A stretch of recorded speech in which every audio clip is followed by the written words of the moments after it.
So on this episode, we are unboxing box number 8. I got it. Math is hard. Of Dungeon & Box called Trial of the Spire Peak. So we're going to be unboxing that after we make a awesome cool cocktail called Scaling the Spire. And it's coming up right after this.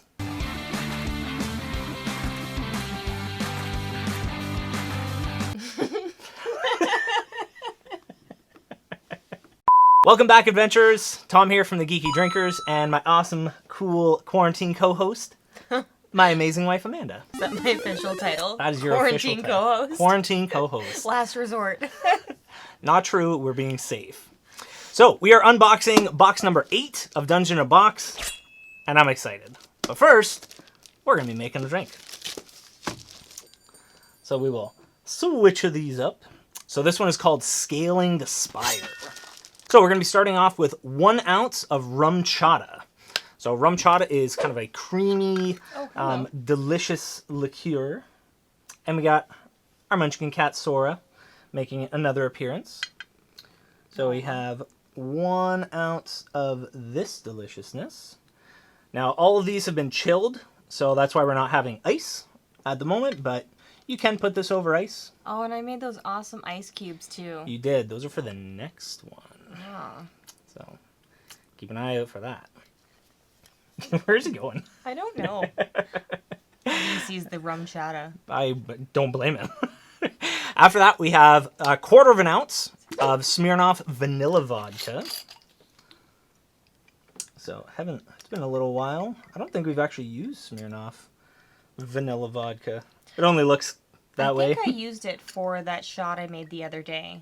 I don't think so, because the candy one, because I was looking for birthday cake, and that was the closest I could think of. I don't know. So after that, then we are coming in behind that with a local distillery based in Stratford, Ontario, Junction 56, and they're to die for mint smoothie liqueur. So we're going to be doing 3/4 ounce of this. Now, if you guys aren't in the southwestern Ontario region or you can't get your hands on this, you could substitute it with creme de menthe. It's not going to taste exactly the same, but it will do the job in a pinch. This is so much better, though. Oh, yeah. It's so damn good. Like, for those of you that don't like the taste of alcohol, you'll have an appreciation for the taste of this. Unless you hate mint, then you'll probably hate this, too. But it is delicious. Well, this is more so for keeping you a little bit warm on the inside, because you're hot chocolate. Yeah, so well that's I mean, you could accompany it with some hot chocolate, but we gotta wait because surprise, surprise. So after that, we're gonna be topping this off with coconut milk. Surprises behind the coconut milk. Oh my god. So we're going to kind of top this up with coconut milk. And a little bit more there. You'd never know there's alcohol in this so far. I know. It's so purely white. I know. Now, after we're done that, we are going to be putting a little bit of Fireball whiskey in there to give it a nice little kick. I recommend about 3 drops of Fireball whiskey, or just like a little splash if you don't have an eyedropper. I thought I had an eyedropper, and turns out I don't. And it is 9:09 at night when we're recording, and nowhere is open. So, if you have an eyedropper, just use 3 drops. I'm just going to be putting just a little bit in here. Oh, I know. Oh. That was a little bit more than 3, but I almost got it. Right here. Come on. Not bad. Not bad. Not too bad. Not too bad. Got some skills. Then, once we're done that, you have your choice of 3 different garnishes that you can put on it. Or you can put on all 3. So you can either use cocoa powder, you can use cinnamon, or you can use hot chocolate powder if you're in a pinch. All 3 are perfectly fine, and you basically just want to garnish it right on the top. So I'm going to be sprinkling a little bit of cocoa powder on the top of mine there. Just a little bit to I feel like this give it a could cool go garnish. well warmed.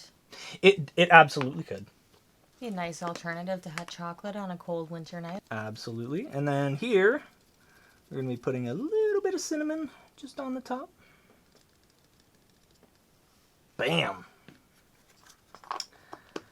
And there you have it, adventurers. Scaling the Spire. So, cheers, Amanda. Cheers. Cheers, everyone. Cheers.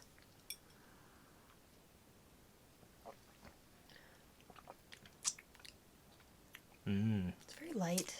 It is. It's nice, though. It's the coconut milk that... Yeah, it's a very, very subtle flavor. It's really nice. It's a good sipping one. I feel like it should be blended with ice cream. That would actually be amazing. Mm-hmm. That'd be delicious. I'm gonna turn these into milkshakes tomorrow. Oh, milkshakes! Oh, I should have put that on the grocery list. We can still do that. All right, so we're done making the drinks, so we're going to clear off the booze. So we've got the table cleared. Time to unbox this.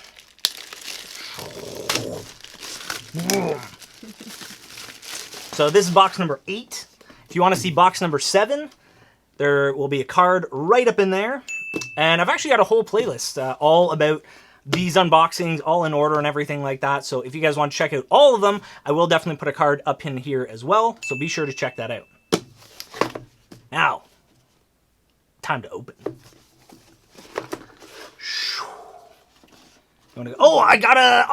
Bonus! I got a Wondrous One Shot in here too. I've ordered so many of the Dungeon of Box have come out with a whole bunch of one shots that they put out periodically. You've probably heard me talk about them before if you've seen any of the other ones. And because I do these in batches, I forget when I actually order and what ones come in. So this is awesome. So for this, we'll actually take a look at the Wondrous One Shot first, and then we'll get into box number 8.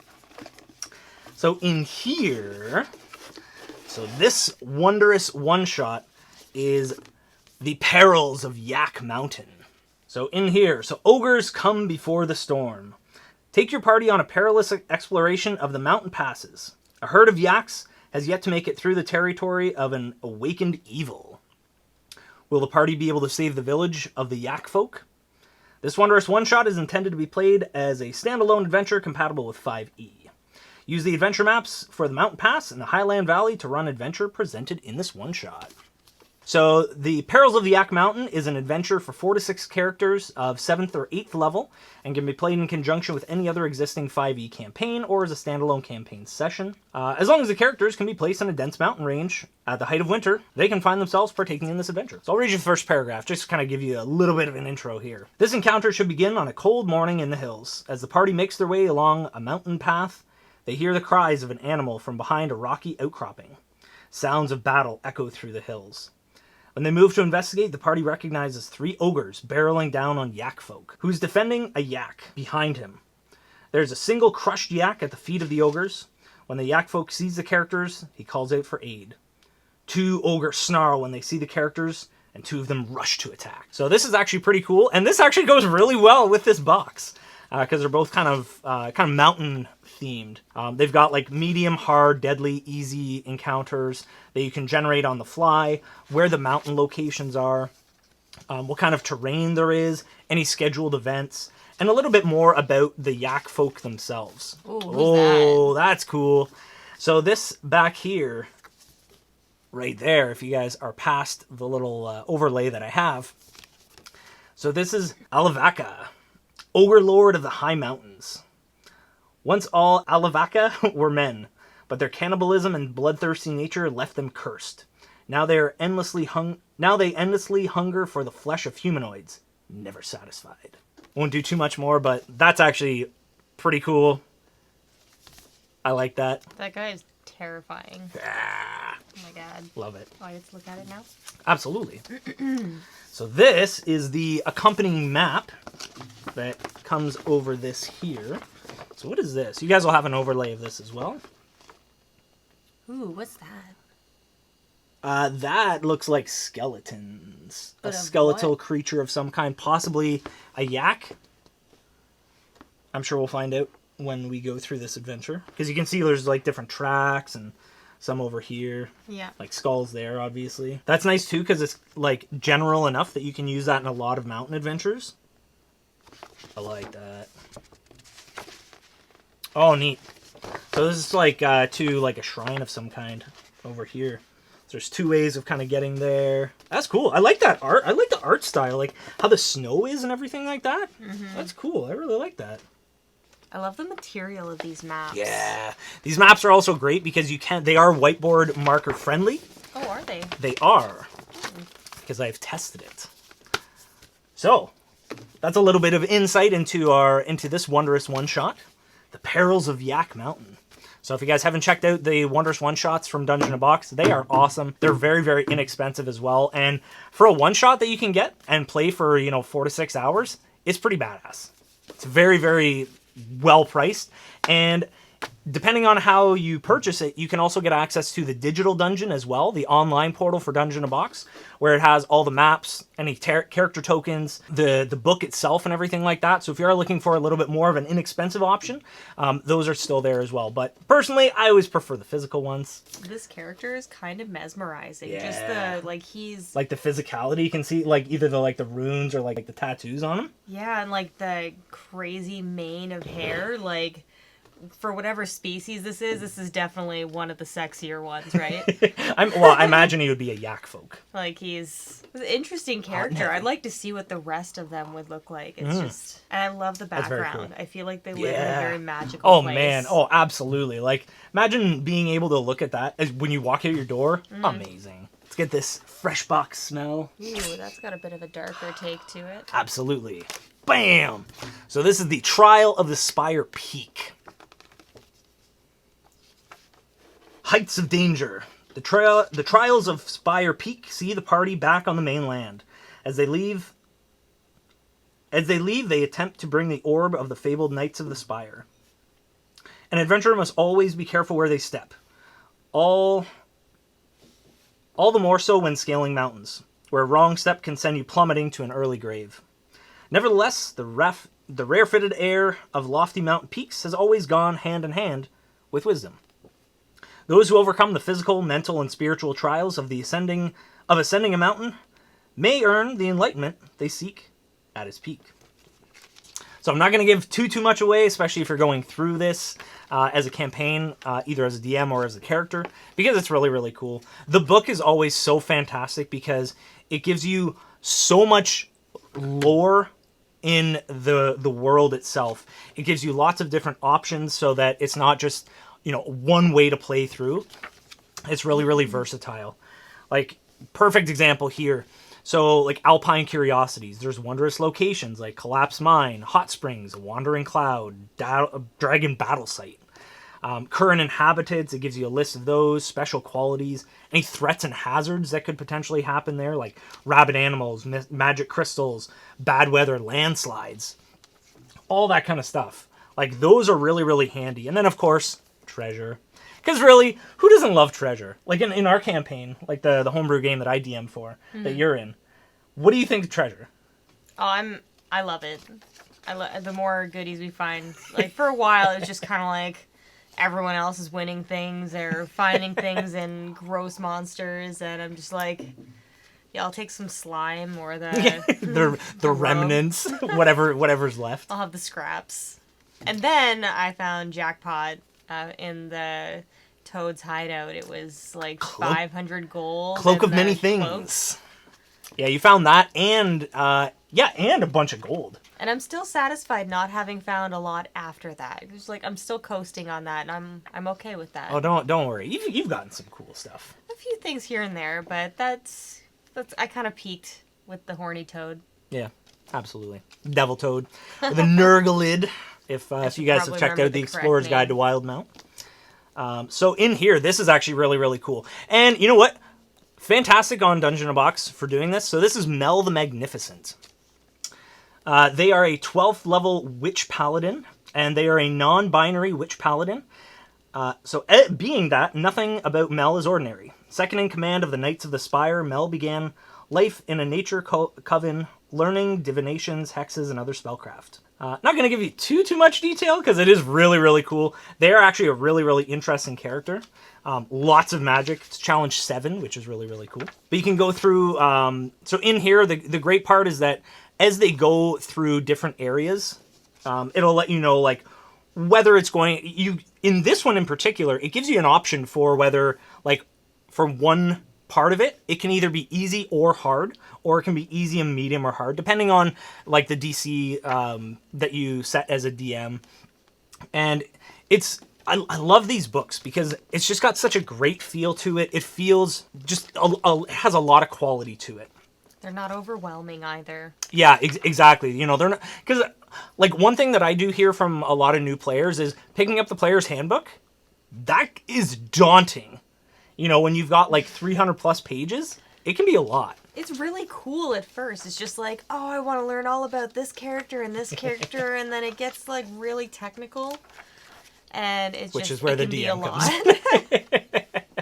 But basically, like one of the best things that I can recommend, especially if you're a new character or considering playing D&D, is learn things in micro amounts. So take a look at that's a perfect example. So take a look at all the different races that you like. Each of the different races have like different bonuses, different boons, different abilities. Pick one that you like. Then move on to a class. Take a look at all the different classes, and then just kind of go from there. Peruse as you are interested in it, because everything in the player's handbook you won't use. You're not going to use absolutely everything in there in every campaign. A lot of it is for how to play the game, how to get most out of it, but a lot of stuff in there is like weapons, armor, treasure, and stuff like that even the DM, like as a DM, I have so many tabs in my player's handbook. It's crazy. Yep. But you got to be organized.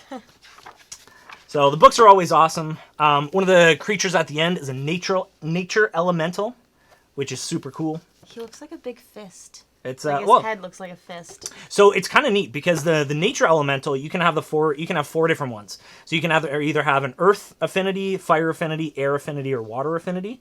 So depending on how it is, it depends. It changes their like the cantrips they have available and some of the spells that they have available as well for them. They are a CR3, so a challenge rating 3 for those, but it's really cool because it gives you those options for depending on where your characters end up or what kind of feel you want to have in the rest of that session or the rest of like this setting in particular. You have the ability to modify that, and you don't have to do a ton of work for it because Dungeon in a Box does it for you. So take a look at that book. It's pretty awesome. They're really cool looking. Yeah, Mel looks freaking awesome. Oh my god, those dogs. Yep. The Scotties. Oh, so the name in there of that Scotty is actually pretty hilarious. Sir Barkruff. I love that. Yep. Commander Barkruff. Even Commander better. Barkruff. Even better. Oh my god. No, I want to look at that. Sure. You just handed. All right, so after book, one of my favorite times. Mini time! Reaper Bones. So in here we've got a medium air elemental, and a rockmaw. So those are kind of cool. This one does have to be put together, which is pretty sweet. So what one of these do you want to open? Air elemental or the rockmaw? Best for last. I'm gonna open that one. The rockmaw. All right. So I'm gonna open the medium air elemental. Well, no, I want to open that one. If we're opening at the same time, this is the one I want to open. Oh, okay, sure. I thought it was like which one to open first. You wanted that one? Yeah. Perfect. It's a win-win. It's a win-win. At first, I was a little daunted by those ones that you have to put together, but I've put together a couple. They're really not that bad. They're super easy. Did it not remind you of Oogie Boogie? No. Just like a little bit more of a ratty version. Bam, that's really cool. Check that out. What a weird creature. And what is this? So that's an air elemental. So basically it's like a big kind of gust of wind that takes form and attacks you. I love that. That'd be really fun to paint, just mixing up the different blues and the whites. You can paint those all day long because I'm colorblind and painting for me sucks. But you still want to learn. I do still want to learn. I've got the Reaper Learn to Paint kit. I will have a video coming out on that because I did do an unboxing on that, showing it all off and everything. But one of my favorite times, everyone. It's Skinny Mini time. Here, give me the little bases. I'll do I'll do the grunt work. Sweet. In this one here, so check out that guy. Oh. That like giant.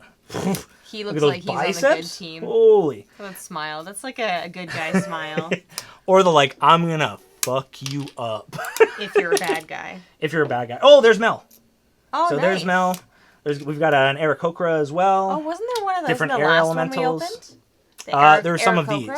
This guy. I'm not sure. I know there was one of these birds, but we've got Commander Barks Rough. We've got two different. Looks like a ram and a goat, and then like a big. What is that? Big hawk or a big like I don't know, but I owl, love like it. Arctic owl of some kind. Looks pretty sweet. Man, I love the skinny minis. They're great because they do such a fantastic job on the artwork, the detail.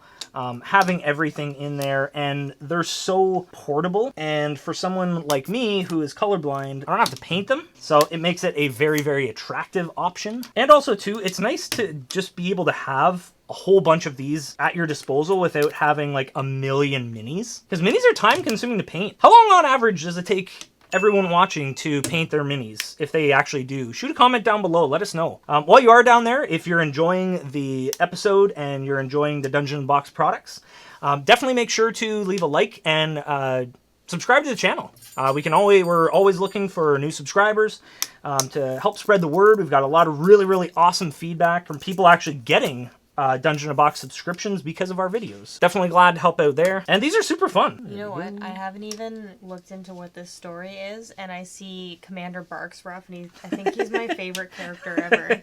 His face and that name, I want to know who he is. Yo, so you know what's crazy that I just realized? Like for our campaign, you have the Find Familiar spell. You've never used it before. Oh, I don't think you have the components for it. Yeah, That's I can't probably remember why. what they are, but I think that was it. If you're looking for something specific in an area that you enter, you can actually ask, just like, I'm looking for some like charcoal, or I'm looking for like this specific type of berry or flower, or even like if you're in a town, you can even just say like, hey, how easy would it be for me to find parchment paper if you're a wizard that you constantly need to write things down for. You can ask that. Like, you don't have to go in every single place and just be like, oh, what do you got? Oh, okay, no. Oh, what do you got? No, okay. I mean, like, I have a lot of stuff like that prepared, but when you're coming up to a town or like a village or a city or anything, you can even just ask, like, is there any around? So that way it kind of speeds up the role play aspect of that. Sense. Instead of going through the motions of like, oh, hi, this is this shopkeeper, and I talk to them for 5 minutes, but then I find out they have nothing I want. Because it's always good to interact with NPCs and get a kind of a feel of how some people are, but especially like in our campaign, because we usually do like 1.5 to 2 hour sessions at a time crunch for sure. Yeah, it takes a little bit more time to know what to look for as well when you're Absolutely. not used to, like, if you play video games and watch movies and TV shows and read stories that are constantly about these worlds, you're a little bit more familiar about what to look for in certain types of rooms, and I'm still catching up on that. Oh, yeah. So, yeah, exactly. A lot more fantasy shows lately. Oh, totally. With our skinny minis all done, we've got our double-sided terrain tiles. So let's take a look at these. These are actually pretty awesome that I can see already. It's almost all different rock formations, and there's campfires here. There's some kind of something right there that I'm curious about. Let's pop these guys out. And I love that there's lots of different sizes that Dungeon Box makes for these.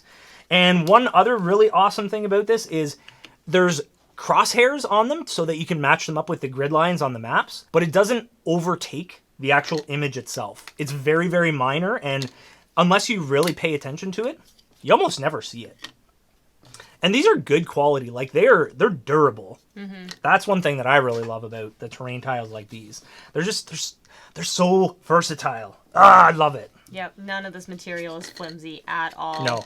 Like, Salem could get into this and I would not panic. Yep. Salem's our son. He's 3 or 3.5. Yeah, those are badass. There's just kind of like a pit, but there's also a campfire on this side. Various types of rock formations. There's a cave. I think there's treasure right here on this that. one. Like, there's something in there. Yep, that'd be some kind of treasure that you might be able to mine. That's so subtle. Yeah, that's what I mean. Like, the detail on some of these are just freaking awesome. And boom, boom, boom, boom, boom, boom, boom, boom, boom. Maps. Going along with this adventure, oh, this looks. Whoa. See the side of a face, like a stone face. Other side. Maybe. There, just keep opening it. We'll figure it out. So on this side, oh yeah, that's perfect. Like, so this is basically a big rock path with a river going through it. Those tiles are perfect for this, obviously. Yeah. Because you can see like the different heights of all the different ones there. It's laid out really well. I feel like this would be very good for what we're doing right now. Yeah, it could be. Just with the mountain rock scene with the river running through. Yep.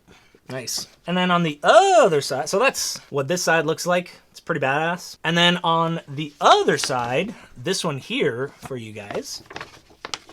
So yeah, you can see there's definitely a series of bridges that appear to not quite connect. And then some kind of something in the middle. Oh! Looks like a ceremonial thing there. I bet that this terrain tile has something to do with this. Oh. So it's like empty, right? Like it's, so this is kind of empty right now. If it like gets activated or something, right in there. Who knows what it is? But that's a really, really cool map. I like that because you can see like this is basically the top of the mountain. You can see how steep it actually is. That's really, really cool. And all the different clouds and everything like that. Yeah, you wouldn't want to fall off a mountain like this. Nope. So what do you think of this box? It looks really intriguing. I really want to play it. I'm really curious about that one shot with the yaks. Yeah, that one looks really, really fun. I mean, like, yak folk isn't really something you see a whole lot. Like, I've actually never seen a whole lot of yak folk. I haven't done a lot of modules or anything, but I really like this box. I love these minis. Oh, this guy. Oh, I like these. So excited. These cloud guys. Is that the air elementals? Yeah, the elementals. Yeah. Now, well, so this would be colors. Yeah, so this would be because there's an air elemental in a previous box. Okay. So that way you have the 4 different ones. And that's the cool thing about Dungeon in a Box. As you progress through the story, you still are able to use minis and skinny minis from previous boxes and all these kinds of terrain tiles and different maps and everything and make it huge. It's so great. So you don't constantly have to be buying stuff over and over and over and over. It's really good at providing you a lot of tools that you can use not only in this session as a standalone one. I'm really, really curious to actually play through the entire story arc, like to DM it, because it's getting real good. So with that, we will call it an episode. Let us know down in the comments what you guys thought of Dungeon in a Box. Do you have a subscription yet? If not, check it out. It's very, very inexpensive. They've got month-to-month plans, 3 months, 6 months, 1 year at a time. They do 1 year story arcs, and they've recently started year 3, which I'm hoping to get all caught up and everything like that. I'm still in talks with Dungeon in a Box on getting advanced shipments of year 2 for me, so you guys don't have to wait and always be perpetually behind. So if you're excited for that, shoot a comment down below. Let us know what you think.